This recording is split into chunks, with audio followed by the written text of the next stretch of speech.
There you go. Okay, can everyone see Cody's screen? It's fine? Okay. So thank you all for joining our second presentation of the session. Today we are hosting Cody Billock, a PhD candidate in history, specialized in contemporary political history of Central Vietnam. Central Vietnam, or Miền Trung, is most likely the least addressed of the three main regions of Vietnam, as opposed to North and South, or even the mountainous margins of the country. So on a personal note, I'm very excited to hear about Cody's presentation as someone interested in Central Vietnam. And I guess Sunny and other people will be interested in what Cody has to say. He will focus on the 1966 Central Upheaval, which is a very complex series of events, rather unknown and misunderstood by contemporary historians, in my opinion, and who played a central role in let's say, the way the Vietnamese War unfolded.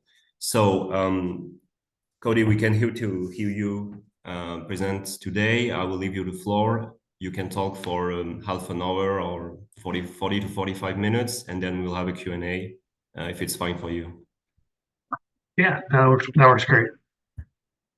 So yeah, as Gilliam was mentioning, this episode, the 1966 Central Upheaval, it's incredibly complicated, and I agree with your assessment that I don't think we've had a truly great in-depth understanding of this kind of volatile period of protest in the Republic of Vietnam. And so I'm just going to start off with some basics. In 1966, it's in the period known as the interregnum period, which covers the periods between the two republics of Vietnam, start after the Ngo Dinh Diem coup until the founding of the Second Republic period. And during this interregnum period, there's no national assembly. So in the First Republic before 1963, there's a national assembly, and after 1967, there also is one. But in this period, there's not, and that's going to be kind of critical for the protests. And it's largely a military government, right? So you have the head of state is this man on the right, Prime Minister Nguyen Cao Ky, and he's a military general. He's and he leads a military, what's essentially a military dictatorship run by the National Leadership Committee, which is an 11-member body of the leading generals of South Vietnam that exists between 1965 and 1967. So what were these central upheavals? So very basically, they were democracy protests. That was the kind of maybe the foremost issue, although there's a lot. It's going to be a lot more complex than that. And more fundamentally, I would argue they want an end to the National Leadership Committee, that 11-member body that I just mentioned. And the protests, they start in central Vietnam. Now they spread to the rest of Vietnam, and they go to the capital in Saigon, but it's called the Central Upheaval because it's in central Vietnam and primarily in the École region, which is the 5 northernmost provinces of the Republic of Vietnam. And more specifically, the protests are really centered in the two largest cities in École, which is Da Nang and Hue. They start in Hue. And the protests last between they start in March on March 10th, and they end in early June of 1966. Okay, so there's generally historians have had 3 theories on what motivated the protesters to kind of take to the streets and protest against the Republic of Vietnam. So one theory that was kind of popular in early scholarship was that these protesters were motivated by neutralist and peace activism. A second school of thought argues that they're primarily motivated by religious convictions and Buddhism, specifically the Buddhist revival movement that Gilliam is researches about a little bit. And then a third group said that they were, and this is actually the argument of the Republic of Vietnam State, that the protests were infiltrated by the Communist Party and essentially was manipulated by the Communist Party. And I essentially argue that all three of these have are essentially right. But my point, and this is my thesis, and I think is my contribution, is I argue that there's not a single central upheaval, but multiple central upheavals, and that the period is kind of illustrative of the fractured politics of the Republic of Vietnam. So there's not a unified coalition. It's a bunch of different groups that come together and they protest against the Republic of Vietnam, the central government, and they're basically by a shared antipathy for the National Leadership Committee. So in these pictures, I show a couple of the main groups. You have the Vietnamese Nationalist Party, the Vietnamese Communist Party, Buddhist groups, and the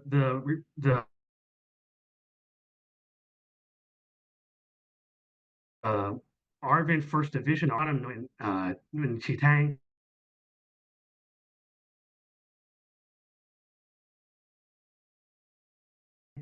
and Nguyen Chang Thi against his rival, the Prime Minister Nguyen Cao Ky. So first up, the Buddhist groups. The protest movements in 1966, they're actually a continuation in a large respect from the Buddhist protests in 1963. So you do have Buddhist leaders like Thich Chi Quang, pictured on the left, or Thich Nhat Hanh, that become active and become leaders in the protest movement. And there's self-immolations from Buddhist protesters, just like there was in 1963. There's also this group, the Vietnamese Nationalist Party, which is a kind of not really studied a lot in the Republic of Vietnam period, but in the archival documentations in Saigon, they're very active. And this is one of the leading political organizations that is leading the protest movement. They're an anti-colonial revolutionary party that is consists of professional revolutionaries, kind of like the Vietnamese Communist Party, and they're going to lead the protest against Key's government. So you also have the Vietnamese Workers' Party, and I'll get a little bit into that later. And then I mentioned the Arvin First Division, which is centered in Da Nang, but also they have a huge military presence in Phu Bai Air Base. They're led by Nguyen Chang Thi, and you can see here in this picture, I think it kind of captures his personality.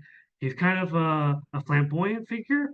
He's walking around in front of his men with a pistol in his hand, and so these are some of the collective groups that are involved in the protests. Now, the protests, they start in March, but one of the kind of key events that sets off the protest is this conference in Honolulu, Hawaii, in February of 1966. It's a bilateral conference between the National Leadership Committee members in the Republic of Vietnam and the Johnson administration. Now, President Johnson, he sets up this conference in order to bolster American support for the war effort in Vietnam and to kind of couch it for a domestic American audience. But one of the key things that comes out of this conference is that the Prime Minister Key, he commits to installing democratic elections, so that to try to put a softer face on the Republic of Vietnam. But what happens after that conference is there's a tremendous amount of political opposition from Prime Minister Key's rival, General T, and they start kind of fighting amongst each other. There's rumors that and there's more than rumors actually. There's kind of a coup plot potentially amongst General T and other formerly ousted generals, and potentially with Tik Chi Quang, and also uh, um, uh, General T, he also starts going to the villages in the Iowa region and starts mobilizing village elders and the general populace for these elections in order to hold them immediately. While Prime Minister Key, he wants to have a slow, kind of controlled um, plan to install the democratic elections. His opposition wants to install democratic elections immediately, so that there can be no kind of um, you know transfer of power. Um, and so the protests, what happens is eventually, I should go back. Eventually, Prime Minister Key, he flies to Hue and he meets with General T in Fubai Air Base, which is just south of Hue. And what happens is there's a contentious meeting, and he ends up firing General T. Because potentially because of these coup plots, maybe because of just trying to solidify his support. It's not exactly clear, but he fires T.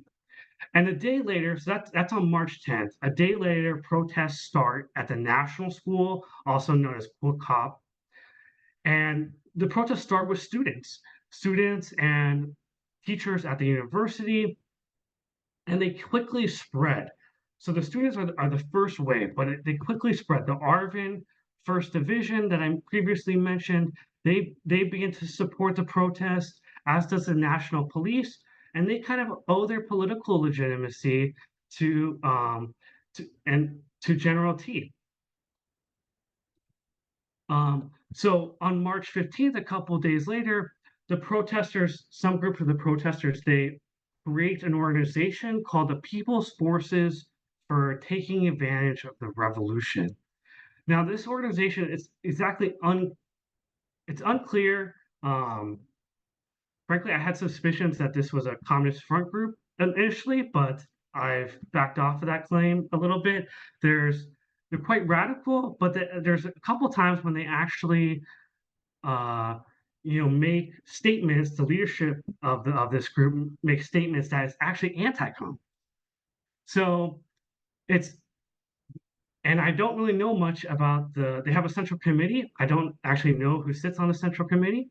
It's kind of so it seems to me that this is a group that is actually forms from the protesters. They have a chairman that's there's not really much information on, a man named Buiton.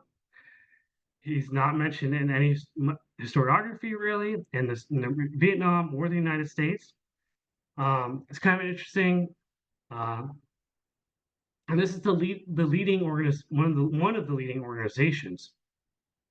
And interestingly, they start off trying to work with General T, and as the protests go on, they become more radical. So it seems like there might be a change in some of their political goals.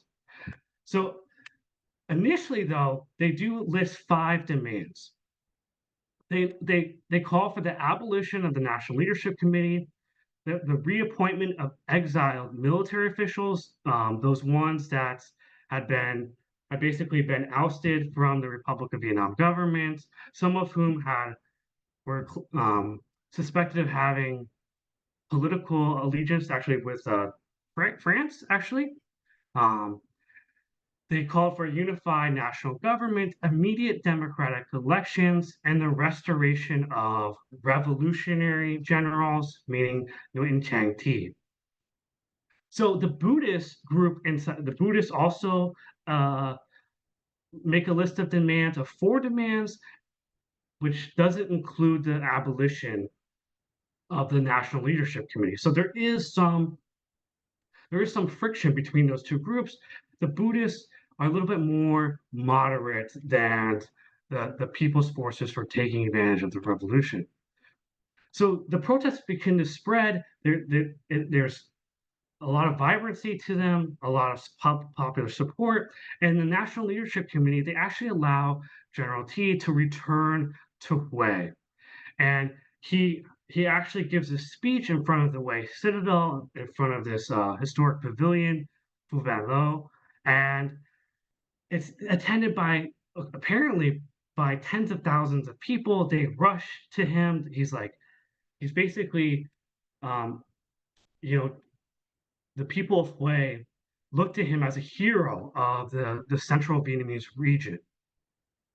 And he gives a speech, and he gives us another speech in Da Nang as well, where he says that he has to go to the United States for um, a sinus infection. So there's this kind of uh, there the government doesn't necessarily fire him. They just relieve him of his position, and he's going to the United States for medical treatment. But but but he kind of quips to the public like there's more going on to it. I have a sinus infection. I'm going to the United States. Interestingly, my university, Ohio University, they had a mission to universities in Vietnam and schools actually in Hue, and the Ohio University faculty, they witnessed the protests, and this is the same day as when T returns to Hue, and they have to shut down the schools.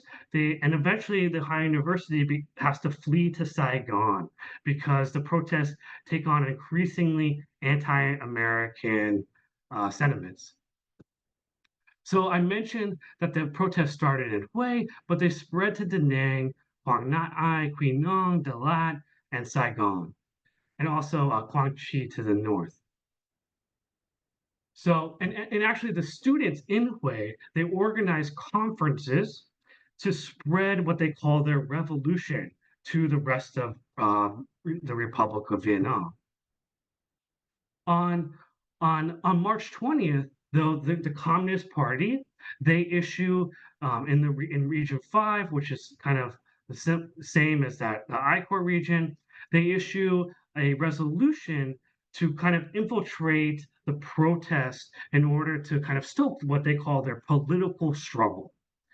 And so some of these leaders are like student protest leaders, Nguyen Dak Swan, and um, you also have Buddhist monks like Thich Nhat Hanh, who I suspect are probably. I know with Dak Swan in his memoirs, he mentions a brief moment where he takes orders from a Communist Party leader in Hue, and I also suspect that Thich Nhat Hanh was involved in this so-called political struggle of the Communist Party.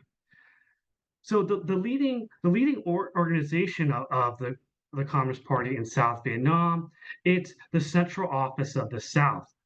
And they have a document in early April where they kind of analyze how these protests started. And they say the movement began from an internal conflict between the henchmen or the clique of the Americans, Key and T, fighting for the benefits amongst themselves, then between the clique of General T, Thich Chi Quang, and the Nationalist Party on one side, and the clique of Tiu, He, and Thich Tam Cho on the other. Thich Tam Cho is a leading Buddhist monk in Saigon. So these protests, they come increasingly radical as the Communist Party infiltrates them. And on March 27th, there's this really kind of important incident that happens where Thich Dong Ho, the Buddhist monk that I mentioned, he starts a protest in front of the citadel, and they march over the Perfume River, and they're holding English language signs that you can see here, and they actually march in front of this landing craft utility zone, which is like basically where ships from the United States Marine Corps, they offload materials to Marines in Hue.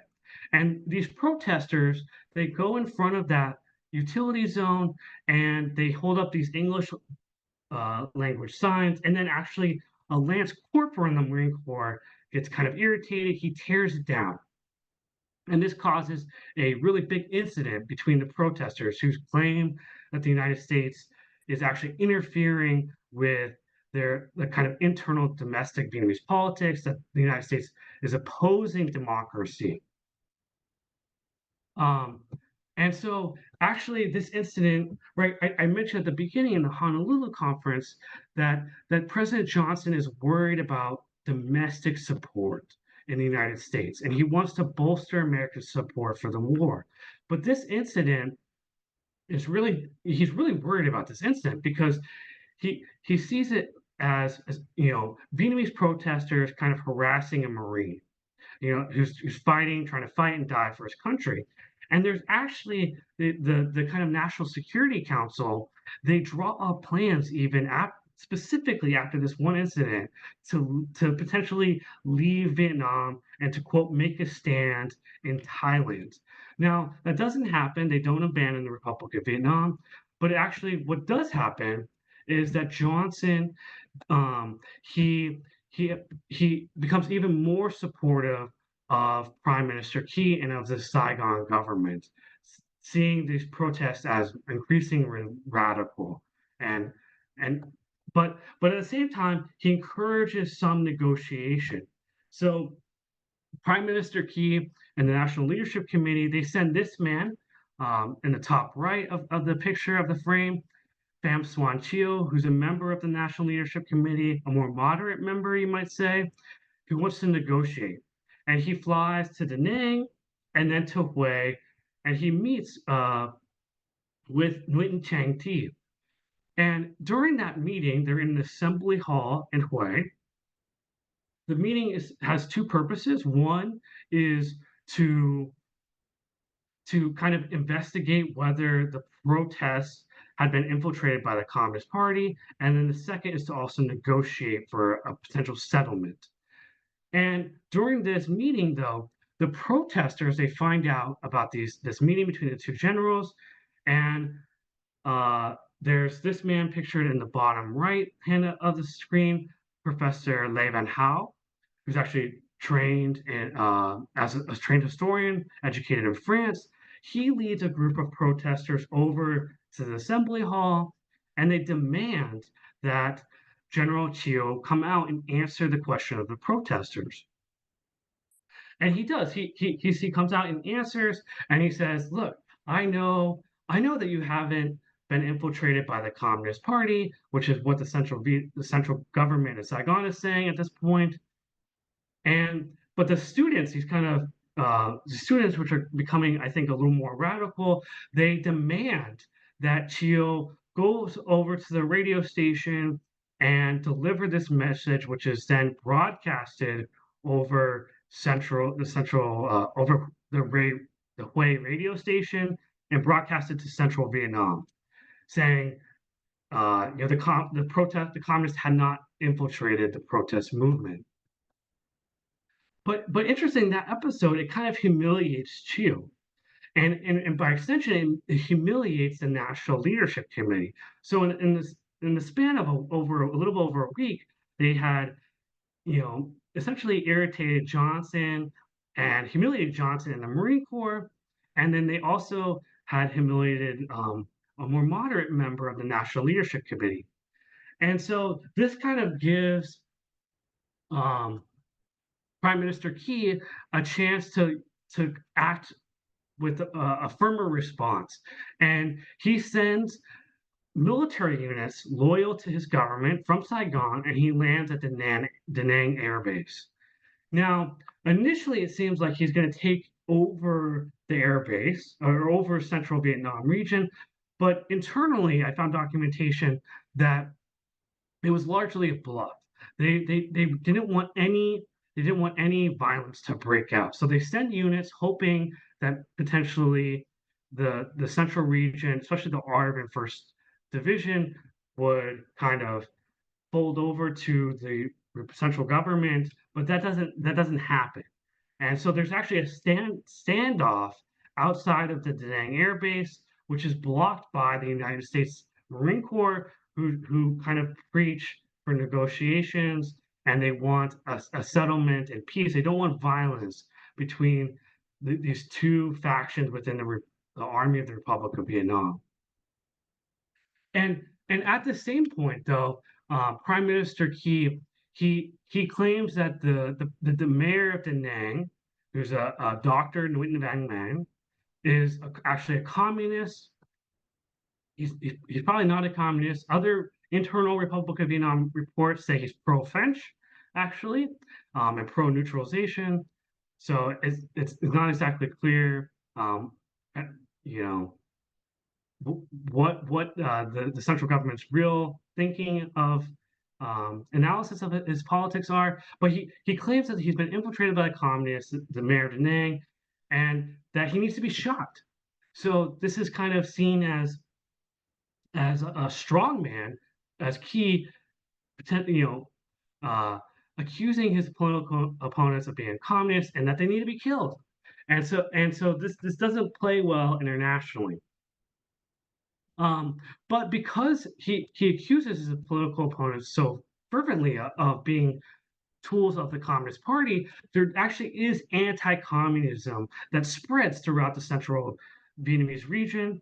And some reports note that this man, Professor or Dr. Lê Khả Quyên, who's a medical doctor who is also a leading university administrator at Hue University, they claim that he's a communist, but he actually was a Communist Party member. So I found a document in the archives in Aix-en-Provence that he was a member of the Democratic Party, called the Association of Intellectuals, and there is some documentation, articles published in the SRV that claim that he also was a Communist Party member, and that this Democratic Party, the Deng Zanchua, was a kind of a front group for the Communist Party.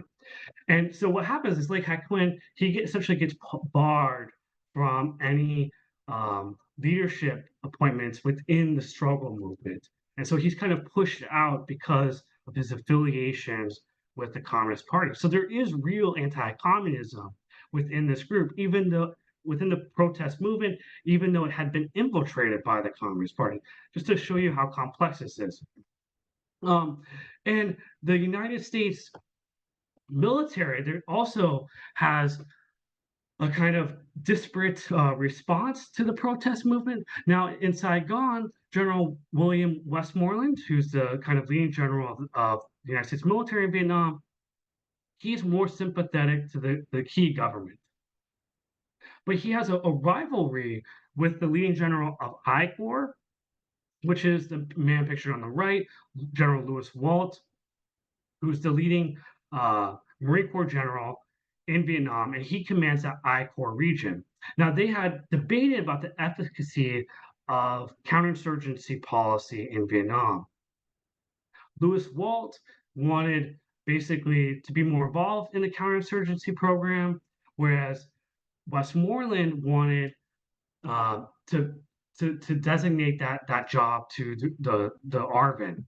But because of this kind of rivalry between the Marine Corps and the Army, it actually affects the protest movement, because Walt, he tends to be more sympathetic to T, and he doesn't want any interference from the Army in his region, and which is also I-Corps.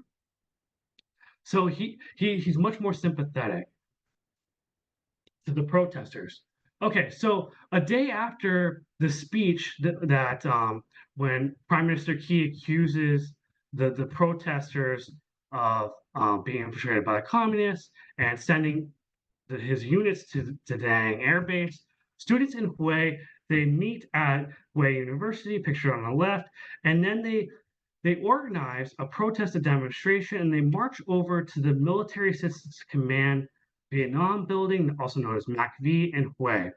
And they tear down the kind of barbed wire and some sandbags in front of the base, which is manned by the United States Marines. And at this point, the student protesters particularly are anti-American. They blame the United States for allowing Prime Minister Key to send military units to Da Nang. And they go back, but luckily nothing. There's no violence that breaks out in the standoff in front of the MacV building.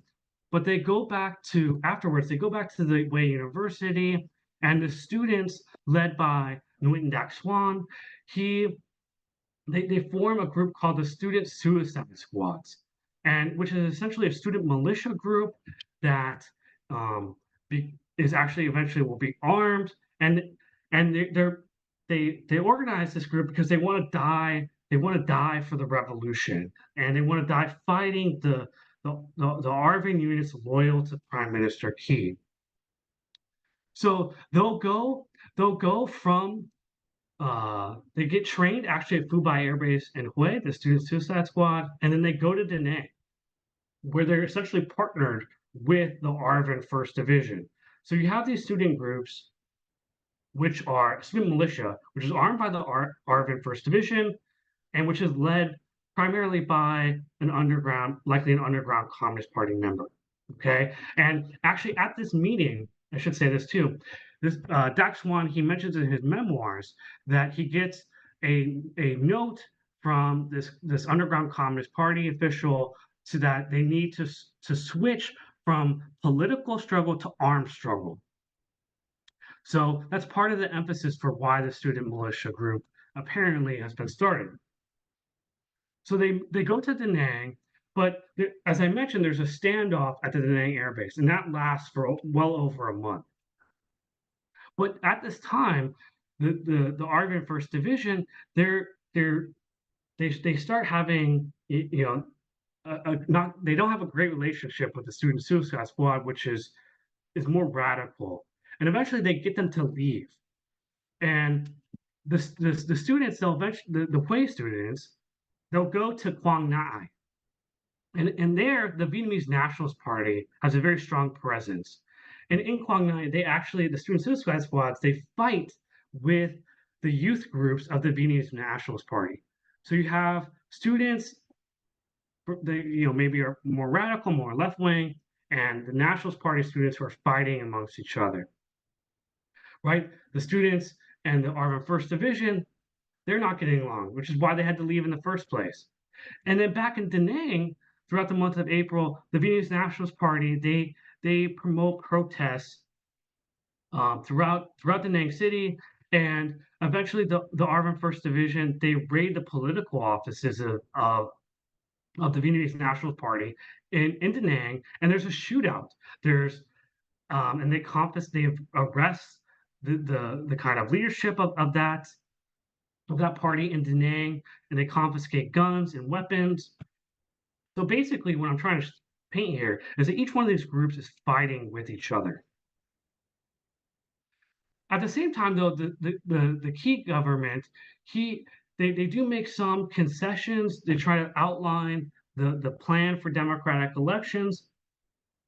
They appoint a group called the Political Congress, which is a group of civilian leaders that is specifically appointed by the National Leadership Committee, and that Congress is supposed to oversee the initial stages for the democratic elections. But since they're appointed by the Key government, they kind of also owe their appointments to that government. On April 14th, he also Prime Minister Key he outlines a plan to install democratic elections from 3 to 5 months. So this stems a little bit of the protests. I mentioned Thich Chi Quang is involved in the protests. He actually becomes a voice of moderation, and he calls for the protests to settle down, to let the government to give the government 3 to 5 months to install the elections. But some of the protesters, like the students, they want to keep protesting. So there's frictions within the more radical groups, and then some of the some I guess you could call them more radical groups of the Buddhists, and then there's also more quote unquote moderate Buddhists like Thich Tam Cho and Saigon who's supporting kind of the government's position. And Chi Kuang is, I think, is kind of caught in the middle of this. There's also a large series of protests that are launched by the Vietnamese Nationalist Party against communist infiltration of the protests. There's in Tuzaw Stadium in Hue, it's a kind of soccer stadium. There's, according to one report, there's tens of thousands of people that meet there, and they hold up political banners stating "Long live Vietnam," "Eliminate the communists," "Destroy the communists for national salvation," and one banner um, says the spirit of Nguyen Thai Hop will never die. Nguyen Thai Hop is famously the kind of martyr, the founder of the Vietnamese Nationalist Party, who was guillotined by the French after the Yen Bai uprising in 1930, I believe. So, um, the protests are really complicated. I found one document in Archive 2 that gives a breakdown of the protests, and they estimated that 55% of the protest movement was patriotic Buddhist. Another 15% were independent students. 5% they estimated were impressionable students. 10% were underground communist cadres, and 20% were Nationalist Party members. Now, there is one problem with this estimation. It actually adds up to 105%, but I essentially think that this report is right. It seems just from reading the documentation, it seems about right to me.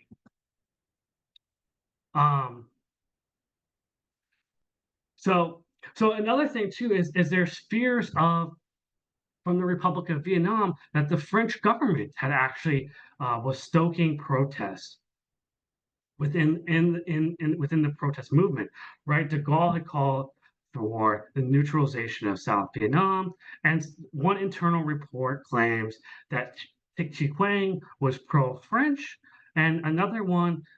This picture on the right here isn't the best picture. It's that the mayor of Da Nang, Dr. Nguyen Van Man, this report also claims that he was a pro-French um, political leader. So it's interesting how the Republic of Vietnam is the central government under Key is kind of using fears of French and communist subversion to kind of um, you know to color the protests as being essentially tools of foreign powers.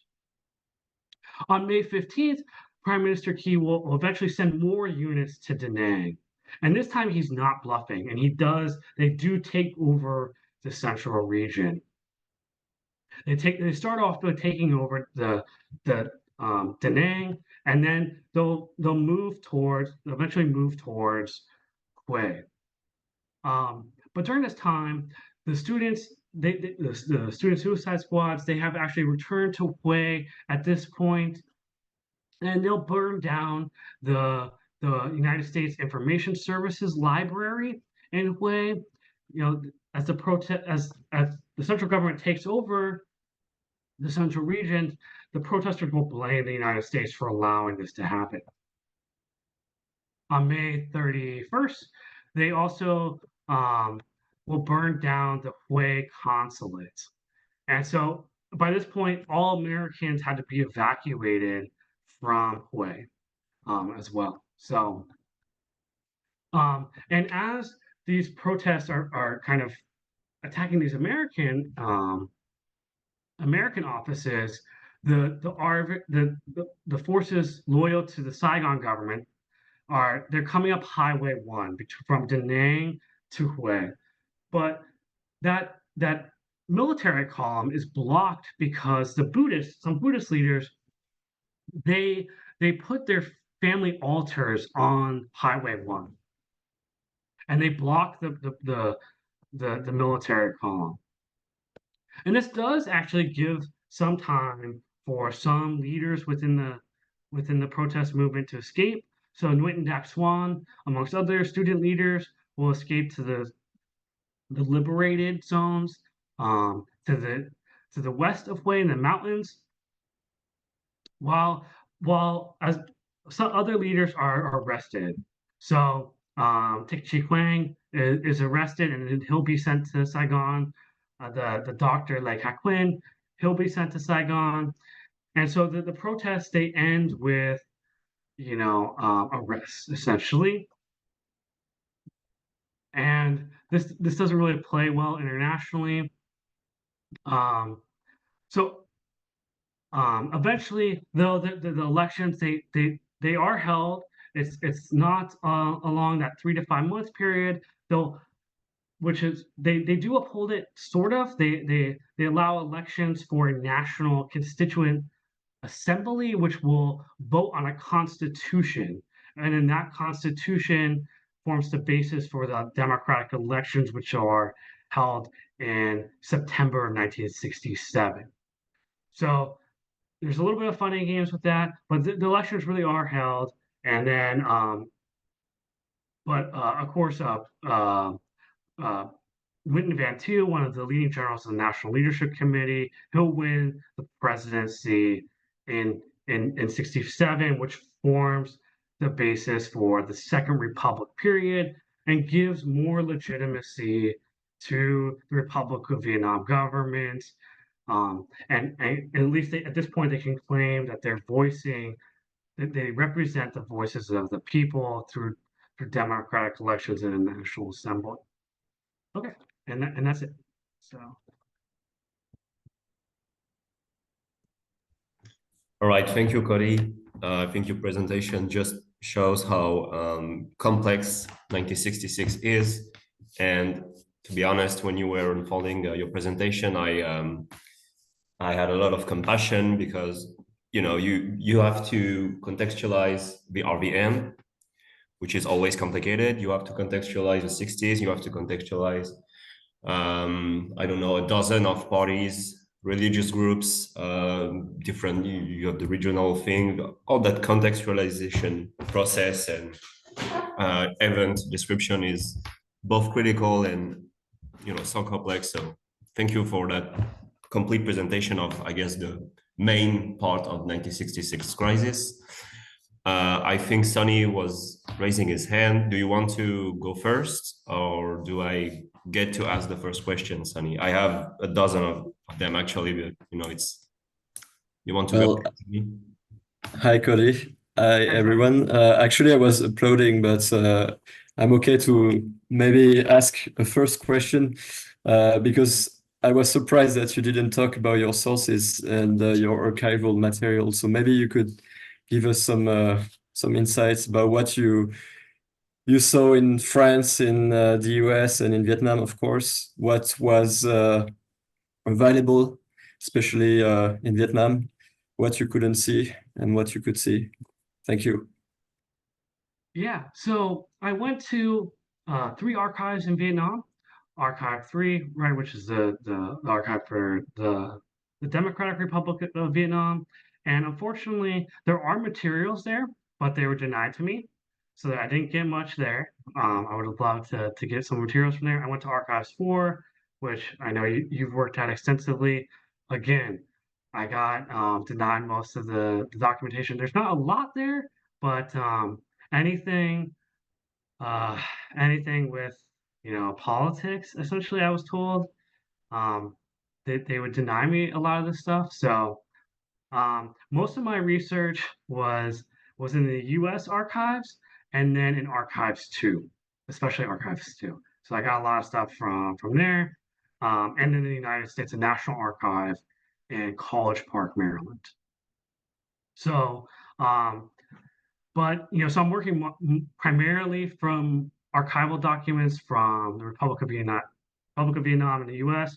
But then I try to use memoirs, the Communist Party document series. There was a new document series published within the last couple of years called the Central Office of the South series, which is a collection of materials from the leading Communist Party office in South Vietnam during the war. So I used those materials, which did shed some light on the Communist Party's activities in the Central Upheaval, and then some newspapers too, but mostly primarily it's from Archives 2 in the U.S. Okay, thank you. I was just wondering, in terms of archives, if you went to La Courneuve and maybe Nantes in France. No, I didn't. I've been checking the archives of the French consulate in Da Nang, and I think they wrote many reports in 1962, 63, 64, 65, 66, and so on. It's been a while I didn't read them back, so I'm not sure about the contents, but when I will arrive to that part of my own dissertation, I will check back everything and let you know if I can find anything. Yeah, I would love that. Because I actually need there's all these accusations of French involvement actually, and I don't really I kind of left it out there ambiguous. You know, I don't actually really know how much the French are stoking the protests, if that's just, you know, the Republic of Vietnam is scapegoating the French for, you know, to justify kind of a repression of the protests. And I'm actually not sure exactly. So I should look at those documents. Before I let Charles ask his question, when it comes to the whole French infiltration slash involvement in, I think it's mostly pure paranoia from on the part of the RVN. When you look at the French documents, they are rather clueless, and they tend to. So a part of that documentation is very interesting, but the way they decipher what's going on in Vietnam is sometimes you can feel they are clueless, and they tend to think that neutralism and forward force, for instance, in the later stage of the war, could be an option, could be something, some kind of gate for France to come back. But with the way they think about it, you really feel how they have no means basically to do it. And actually, from what I know, the Buddhists were extremely hostile to France and the French infiltration until 1966. And after 1966, they are open to pretty much everyone. You know, before 1966, they don't want to. They want to be independent, and they want to be at the center of their own struggle. And that implies, keeping France outside of Vietnam for good. After that, they tend to reach hand to pretty much everyone. So I don't think any of the Buddhists were French henchmen. That doesn't matter. You can think of different kind of association, but France, no, I don't think so, because we would have traces of that kind of. With the US, it's a bit more complicated, but with France, I don't think so. Okay, Charles, do you want to ask your question out loud with your camera, or? Yes, of course. Sorry. Hi, everybody. So first, I was going to echo Sunny's point about going to Nantes, but Guillaume's comment gives me a little bit of pause. I'll just mention I don't work on the materials from the 60s in Nantes, but a student I'm working with who works on West Africa, West African-China relations in the Cold War, spent some time in Nantes. It was really pleasantly surprised at how good the French materials were for West Africa for that period. So anyway, Nantes is a really underused archive, I think, in general for the study of Vietnam. So it's maybe a little harder to get to and spend more time in, but it's worth a look. Anyway, my question might be a little bit unfair because I don't think this is really what you work on at its core, and I don't think it's really as relevant for 1966. But I'm just curious about protest in the Republic of Vietnam more generally, and I wondered if you could speak to to what extent especially in and after 1968, protest movements, thought about themselves in relationship to the kind of the wave of global protests happening, in the world at that time. So the sort of global 1968 and its aftermaths. If you see, again, probably less so in 66, but in other instances of protest in the Republic of Vietnam, if you see that as part of your story. Yeah, so there is actually some of that in 1966. Yeah, so the Buddhist monk Thich Nhat Hanh, he's kind of one of the most famous monks that come from Hue. He's he eventually he meets actually. I had a slide on this and I got rid of it. Now I'm regretting I got rid of it. But in 1966, he actually I showed a picture where of him and Martin Luther King. There was I think maybe my second or third slide. I had a picture of it, and he meets with Martin Luther King, and they actually form a friendship. And there's in one of the first instances of Dr. Martin Luther King, the American civil rights leader, of course, um, that he makes critical comments about the Republic of Vietnam is actually with this meeting with Thich Nhat Hanh, and he's introduced with MLK by A.J. Musti, who is a famous, it's kind of a famous kind of pacifist within the U.S. protest movement against the war. And interestingly, in 1966, during this period, A.J. Musti, he will organize a trip of American anti-war protesters. They fly into Saigon, and but then they're arrested and then they're kicked out of the Republic of Vietnam and Saigon. And then eventually, actually, they'll go to, uh, afterwards, they go to the Democratic Republic of Vietnam. It's kind of interesting.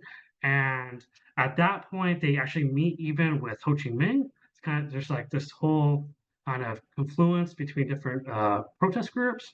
So there are a lot of, I think, connections with global protest movements in the People's Republic of China. There's a lot of articles where they essentially support even the Soviet Union as well. They support the protests in Central Vietnam, and they basically claim that the Republic of Vietnam is butchering, the protesters. Um, so there actually is a broad amount of support for the protests from, you know, American, kind of modern American protesters like Dr. King to all the way to the communist states, more broadly. So yeah, I think there's a lot of connections with that.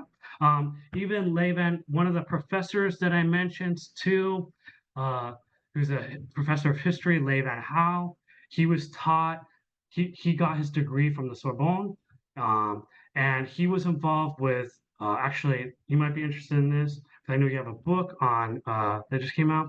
I think he was involved in VQ movements in France. So there was a connection between that as well. So um, yeah, I think there's a lot of international, and the Buddhists are very good about this. They mobilize support globally for their movement, and I think are actually more effective in their kind of diplomacy, essentially, than the Republic of Vietnam government is itself. Thanks. It's I want to say I want to add so much things, but I cannot monopolize the discussion. Maybe just to complete what Cody said about that conscience, awareness of being part of a larger international thing. I think it's the students and the communists, of course, were way more connected and aware of what was going on an international, global scale. And if you compare, when it comes to the Buddhists, I would be more, I think we tend to maybe they weren't as present internationally as we tend to think. They tricked a lot of people into thinking they had that kind of massive international network, though they undeniably had an impressive presence as opposed to, I don't know, the Vietnamese Buddhism in the 20s, for instance. But the way they think of the rest of the world is often very weird. They basically project their own struggle, their own their own struggle, their own ideology of what's going on through the rest of the world, which everybody does, but they do it to a pretty impressive extent. For instance, in May 1966, you mentioned the pagoda raids in Da Nang.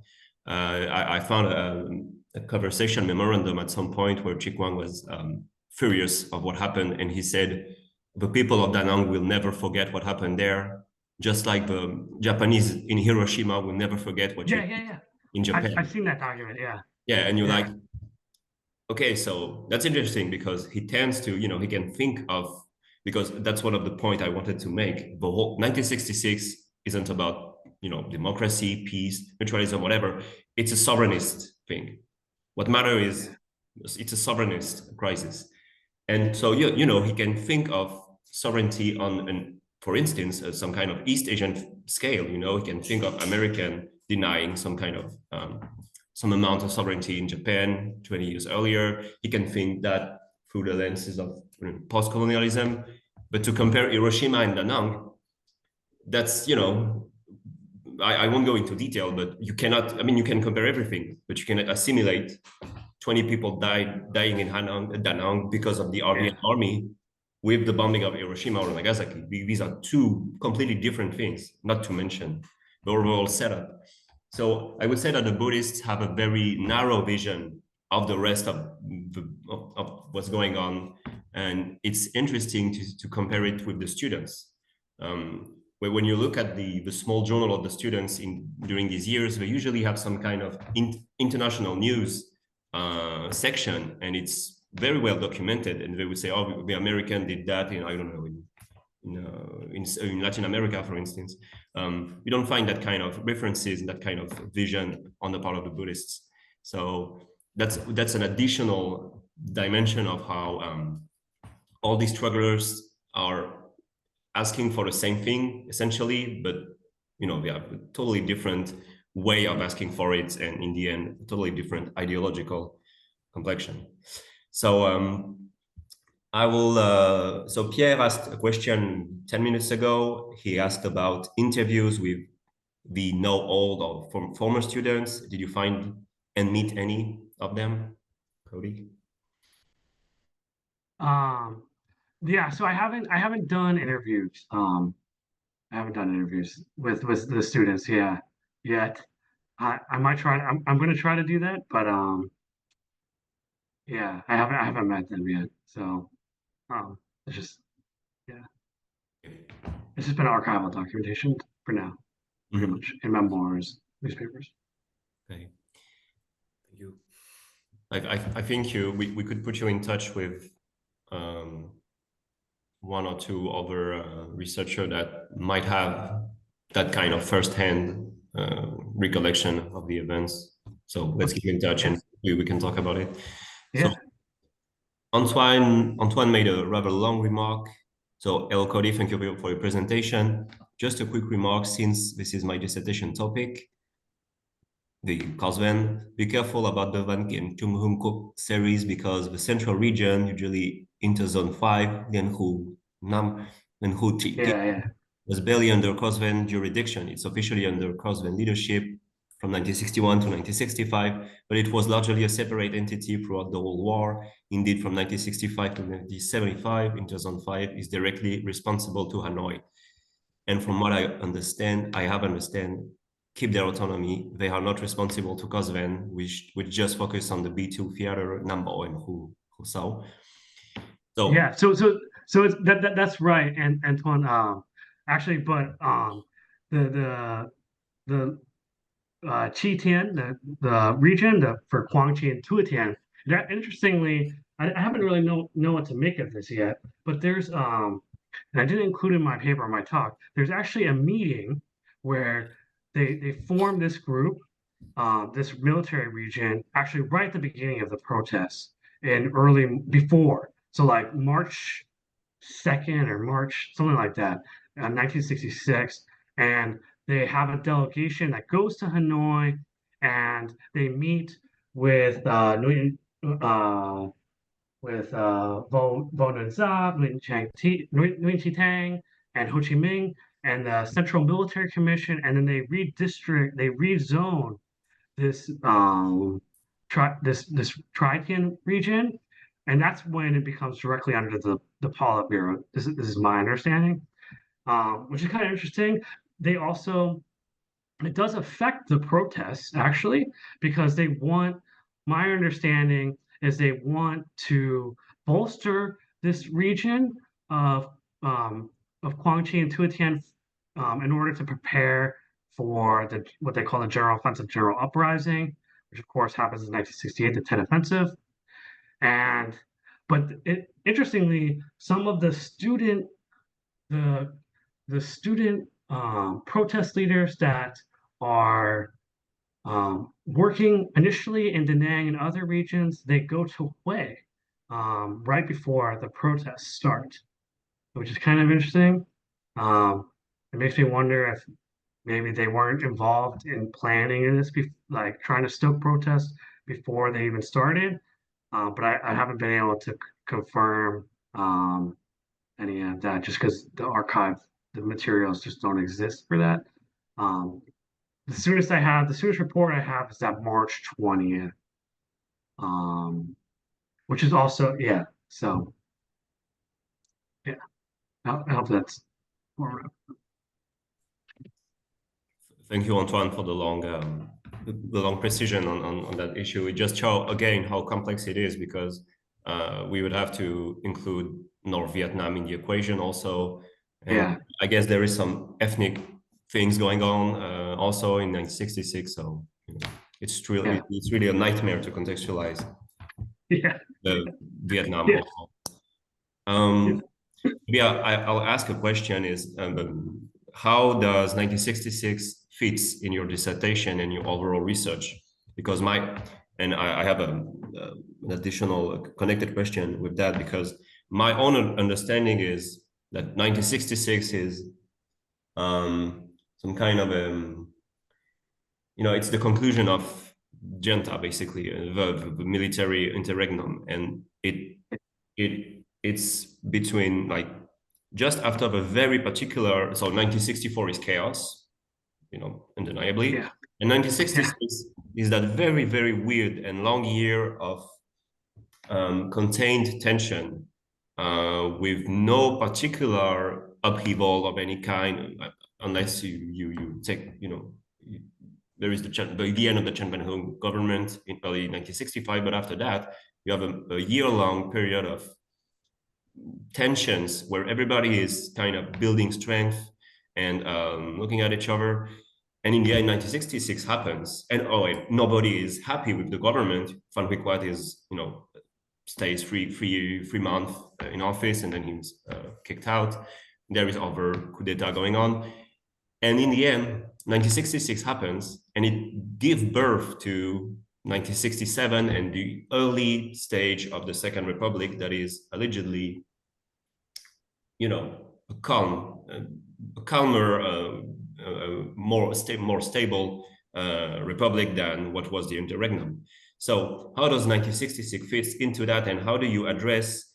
Because my own interpretation would be that 1966 kind of solved that whole discontent between all possible community in Vietnam. It kind of split between the anti-governments that were going to stay, anti-government for the rest of the Vietnam War, and more pro-government leaning groups, namely Tam Shau, but also the Vietnam Group Dân Dang and Dai Viet groups that weren't pro-government historically, but they also, 1966 made them go into that direction.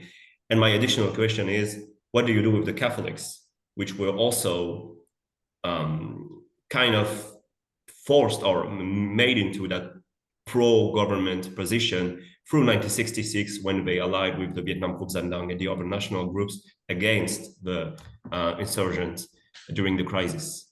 So that's a long question, but if you want me to repeat some part of it, feel free to ask for it. So yeah, just like more specifically, do you want me to answer about like the Catholics or? So, So it's a threefold question, basically. Okay. How does 1966 fit into your dissertation? What's your overall interpretation in the long run of the political history of the Republic of Vietnam? I tend to see it as a solution to the general chaos of the interregnum that sorts the political groups and personality into two Manichaean groups, pro and anti-government or pro and anti-RBN. And what would be your interpretation when it comes to the Catholics, who, in my opinion, are forced into that position of pro-government through 1966 with other groups? But we can talk about the Catholics on a separate note if it's easier that way. Yeah. Okay. So, where it fits with my dissertation. So I would say this is actually the heart of my dissertation. I draw. There's really four episodes that are kind of linked to each other. You have, well, 1963, of course, a lot of the same protest movements that are protest groups that are kind of agitating in 1966. There are also a lot of the same groups involved in 1963. So there's a direct correlation to that. In 1968, there's an interesting correlation with the Tet Offensive. You have some of the protest leaders like Thich Nhat Hanh, who's that Buddhist monk I mentioned. He's the leading monk at Ziode Pagoda in Hue. He becomes I believe it's the president of the Alliance of Nationalist Democratic and Peaceful Forces of Vietnam, which is the kind of a front group created by the Politburo in Hanoi, and that rules over Hue during the Tet Offensive. You have some of the protest students that are involved in the protests in 1966, like Nguyen Dak Swan. They after the Central Upheaval in 66, they go to the so-called liberated zone, and in 68 they come back. So there is a connection between some of the more radical protesters in 66 who are forced to flee, right? They're going to be arrested. They're going to be sent to jail. They're forced to flee. They choose to join the National Liberation Front. Some of them are certainly involved.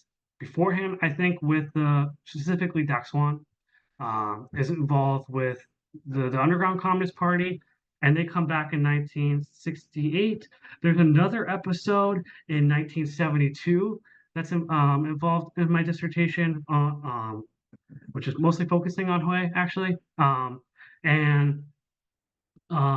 There's during the spring offensive of that year, the communist forces, they launched a spring offensive, and there's a broad array of arrests that happened right beforehand by the Republic of Vietnam, and some of the protest leaders, the Underground Communist Party leaders, are arrested. There's like 1,000 people that are arrested in Hue on that year.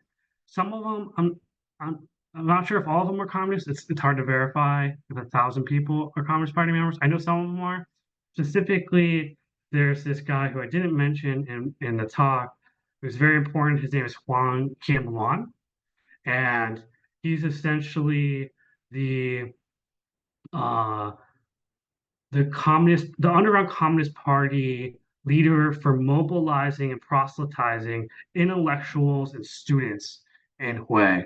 So he's involved in that in all of these movements from 63, 66, 68, and 72. He's arrested in 72 and tortured, and he essentially was tortured, I should say. He's tortured. But he gives up a lot of his associates in the Underground Communist Party, and I think that's what leads to the Republic of Vietnam being able to arrest like the 1,000 or so people that they did. So that's kind of a theme that runs throughout my research. Kind of an interesting guy, but he's not. But since he kind of flipped, since he was tortured and flipped, he's not really highlighted in the Socialist Republic of Vietnam for his achievements. there's none of the literature in there talks about it. Pretty much, there's references here and there. Okay, so yeah, I do see it as far as the interregnum period. I agree with your assessment. I see it as like kind of the last gasp of the protests from that period, which are repressed through military force, and that does allow for the Second Republic to come about. And as far as the Catholics are also very interesting. In Hue, they're there actually are gunfights. Maybe I should have mentioned this. There's so much, like as you said, there's so much to contextualize. Um, in Hue, there's a really famous Fukam region. There's a Fukam church in Hue, which is one of the largest Catholic churches. And at some point, there is actually gunfights between some of the. I think I'm not exactly sure which groups on the protest side are fighting with the Catholics, but I think it's the students, is my suspicion, and they have some gunfights in that region with the Catholics. So there's, again, it's a period of chaos and of political infighting. I think it's just a kind of, and the Catholics, I think you're right, like the fact that the protests have been influenced so much by the Buddhist groups, and they're becoming more radical. They push actually the Catholic groups into the Republic, the government side, essentially, I think, too. So I hope that answers your question. No, it does. Though, it pushed them, like I said, it's rather artificial. And, the earlier stage of the Second Republic gave rather encouraging results, but then, Q tends to monopolize power. So, but that would be my interpretation, that some of the Catholics were very, very hostile to Saigon, so to speak. Yeah. RVN, the way it was implemented after Diem. And for some of them, the crisis was influential in their choice to endorse a pro-government position, lesser of two evil position. An additional comment on that is I've always been I haven't done any clear thinking on that so far, but I think it would be interesting to compare 1966 to the War of Sects of 56, if I'm not mistaken. Yeah. Pascal is here. It would be a shame to get the year wrong, but I think that's a lot to do. I tend to think of 1966 as a second war, sects war, because it's the same kind of implication, though it takes place in the South, of course. It has the same kind of results. And anyway, there is a lot of parallels to draw between the two events. So I would have to read what Ed Miller wrote about it again, but I think it might be fruitful comparison in the end. Yeah, I agree with that. So, okay, Pascal asked, do we have any viable, reliable statistics about demographic changes in central Vietnam, especially Hue and Da Nang, between 1956 and 1966? Yeah, so demographic changes for like religion or for like populace. Is there specific numbers that he wants? I guess so. Yeah.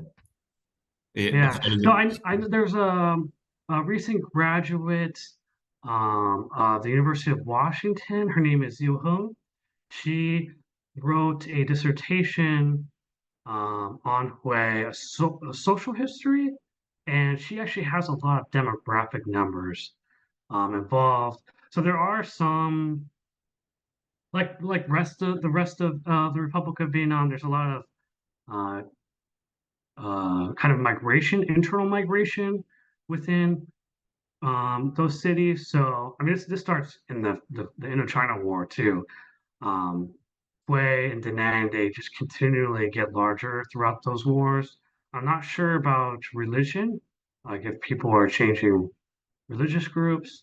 That I'm not sure of. So I hope that answers your question, Pascal. I think what Pascal was interested was the religious question. Yeah, Among other yeah. things. I'm not. I don't have those numbers. Not off the top of my head. They might be in Zio Hoon's dissertation though. I feel like that might be. Maybe she does. I think she does Yeah, actually in the presentation. yeah. She has a lot of data like that. So Mhm. Hey, If Pascal. I may maybe explain my point. So thank you very much for your presentation.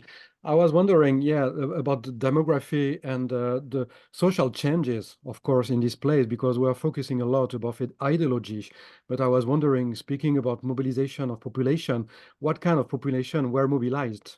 And if people are really integrated in the place for many, many decades or many generations, or people who just migrated, their motivation in mobilization also are different. So I was wondering about this relation between social structures and politics, which is, to my point, a very important aspect, because we are focusing about, of course, the economy moving a lot in Saigon and all around the south, but we don't know really. I mean, I don't know about Central Vietnam and what kind of people move in this place, which and especially the Northerners who came, where did they come from? Did they come from really, the Red River Delta, or from Thanh Hoa, and very the close provinces from Central Vietnam? Maybe it could change, the psychology and the mobilization and the social mobilization of the people.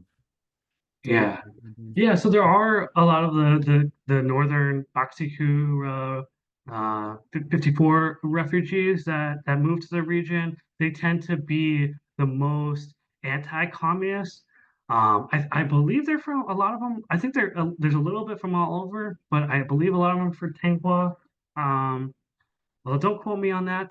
Um, so yeah, that certainly those experiences inform, I think, a lot of the Catholic communities, their politics in Hue, which is kind of what I'm interested in, and um, they tend to be the most anti-communist groups. I think there's a real connection between the kind of experiences of the refugees in North Vietnam during the land reform period and their politics, their anti-communist politics in the Republic of Vietnam period.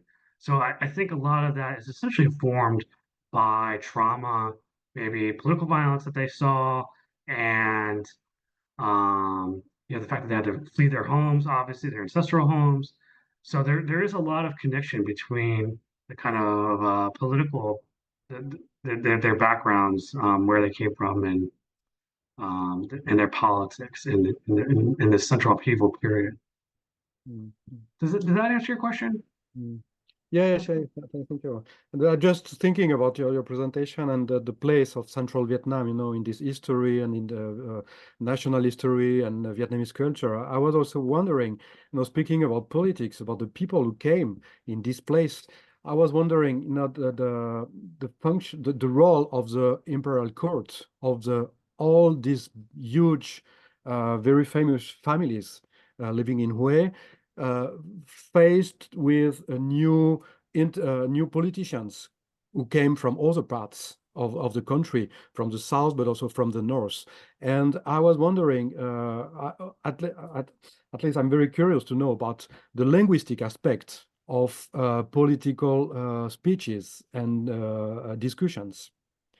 How speaking Vietnamese from in Hue, when you are coming from other parts, are a kind of a discrimination, of course, when you're speaking. Yeah.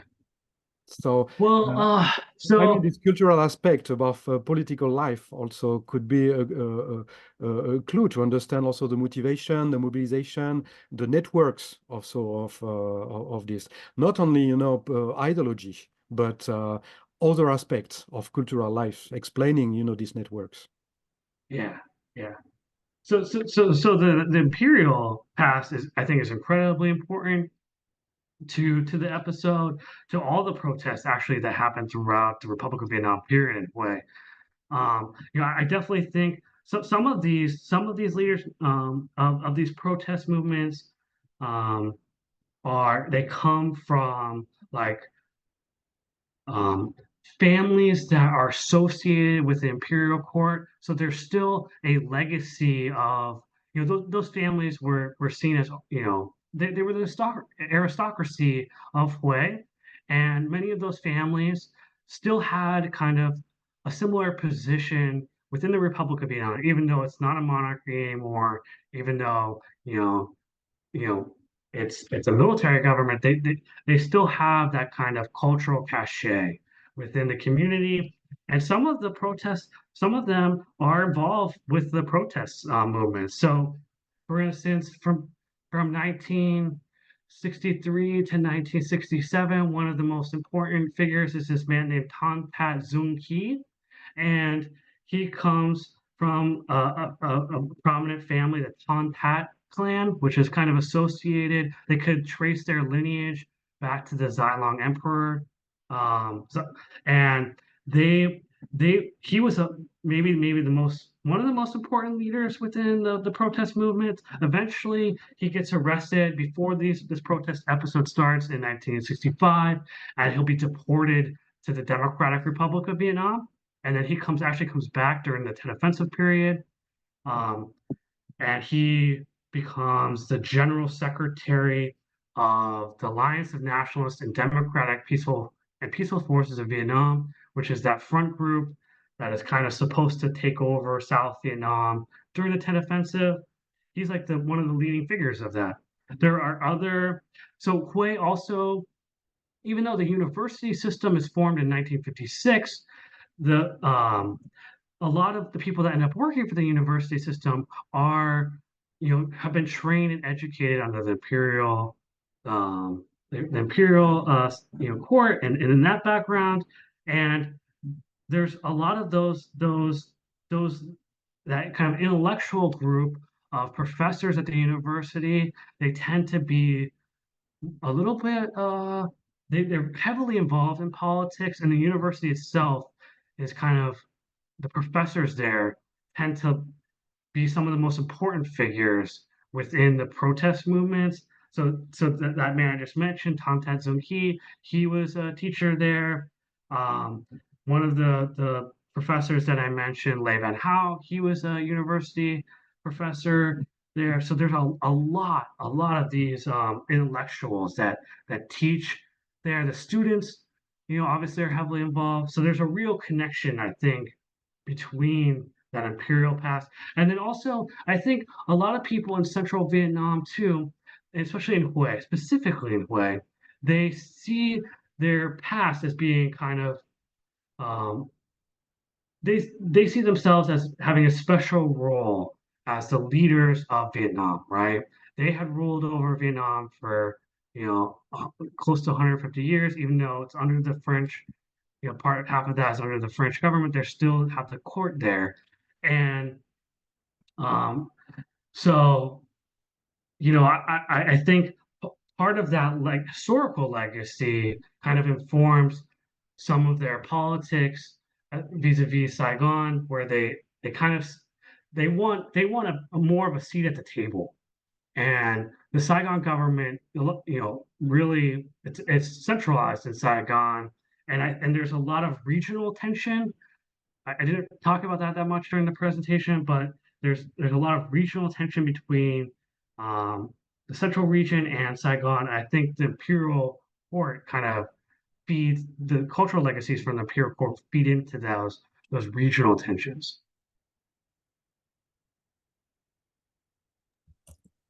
Okay, I would have countless things to add to that specific discussion, but I will hold it for a few minutes. Sunny has to go very soon, so I will ask his question so he can hear your answer. So first, he said that Da Nang most likely exploded demographically speaking after 1954, and his question is: you've mentioned protests spreading to Quy Nhon and Dalat after May 16. Could you share a little more detail about that? Yeah, so I mostly just follow the students where they go, but they do organize conferences. And actually, I should say this, during the entire protest movements if we look at the protests from 1963 to 1966 as one contiguous whole, which there's basically a lot of that going on. The protest leaders in Hue, they consistently try to organize other groups in the cities throughout the central regions and the central highlands. So that student index one that I mentioned, I think in 64, 65, him and the Dr. Lake Hack Quinn, who I also mentioned, who's kind of barred from being a leader in the protests in 66. They organized protests throughout that region. So there's protest groups. So there's a lot of interconnectedness between these protest groups. And in Hue, they're holding conferences at the university in order to kind of spread their revolutionary movements. But I basically just follow the students in Hue, and I know that that in Dalat, they're not. I think the farther away you get from Hue and Da Nang, the kind of more moderate the protesters are. I think the Vietnamese Nationalist Party has more kind of influence over the protesters. I think in Dalat and Quy Nhon, but that's kind of a little outside of my expertise. So. Thank you. That was exactly what I was wondering, actually. So yeah, I guess you have to dig more into the archives, or maybe there is not much to find. yeah. So I'm sure there's not as much as on Hue. There's like quite a substantial bit.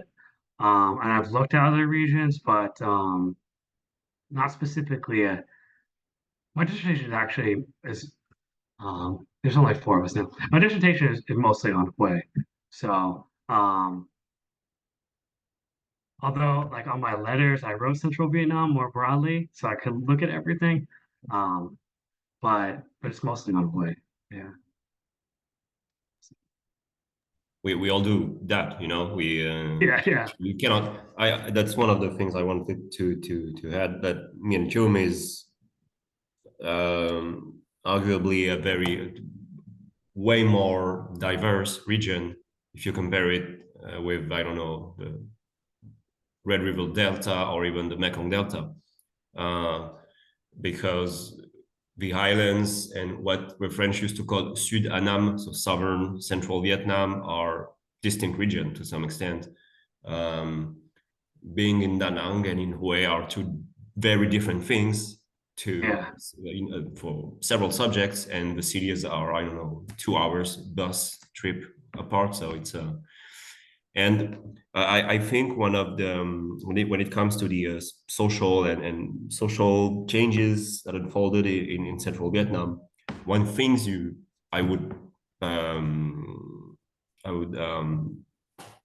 think you should look into is the urbanization process and how it reshaped the what?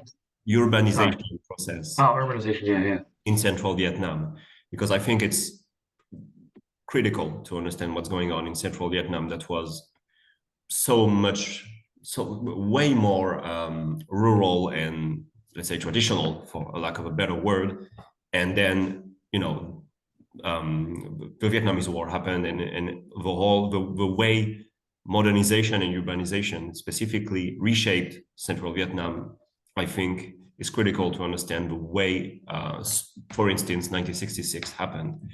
And an additional comment is, I'm very well documented we're on Dalat.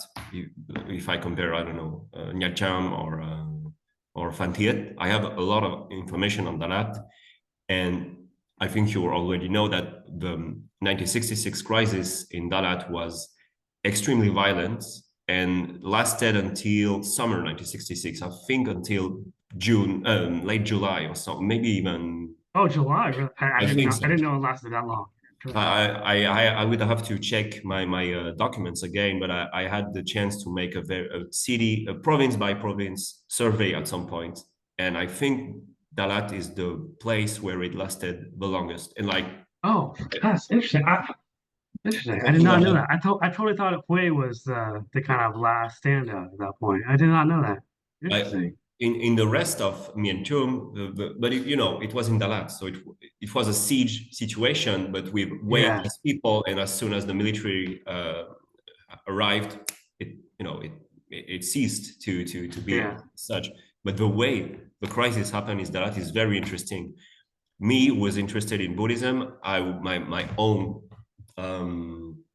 analysis is that Buddhism has a very unique place in Dalat because when you look at the previous Buddhist association, the highest proportion of people joining the Buddhist association was in the highlands, was in Dalat. Virtually 3/4 of the Vietnamese in Dalat were part of the Buddhist association in the 30s and 40s.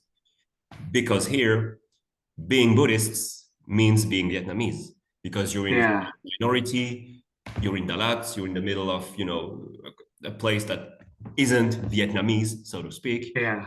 And so connecting yourself with Buddhism is a way to remain or to be Vietnamese, whatever. And it's also a way to, I guess, have some mutual assistance facilities going on. But that also means that in 1966, the way people relied and think of Buddhism was dramatically different from the way people used to think of Buddhism in Vung Tau or in Nha Trang or in Hue, where Buddhism was very important, but was a traditional thing. Rather, where in Dalat it was, you know. So the way 1966 happened has a lot to do. I think Pascal's comment was indeed very interesting. We could say the same when it comes to the students.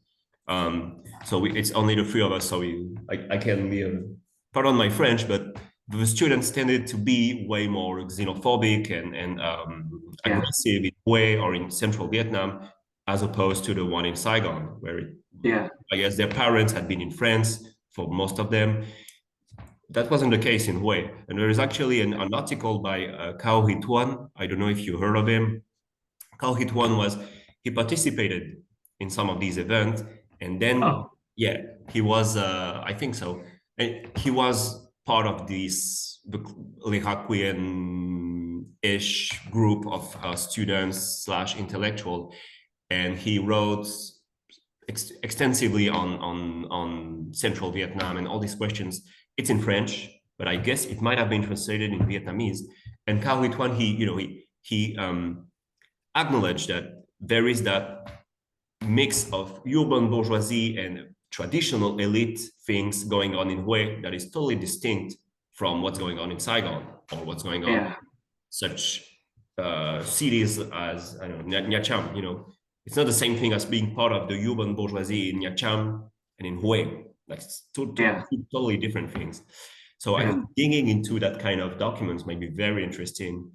But I really have hundreds of questions. I think we might wrap it up and have an additional discussion later on. Yeah, that was great, guys. That was really, really good. Guillaume, thanks for organizing this, and Cody, really, really good job. Great job. Thanks. My pleasure. This is like 2 a.m. What, you still up? No. It's noon in the Netherlands, and you're in the Netherlands. Okay. Yeah. I thought I'd be out by now, but I'm having a lazy day, so I was able to attend the talk, and so. But it was really, really good stuff, Cody and Guilhem. I really like your interventions and your comments. This was me too. Good. So anyway, all right, guys, take it easy. All right. Yeah. Thanks, Pierce. Yeah. Thanks. Bye. See you, buddy. Yeah. So. You muted. In order to, I had to stop the recording just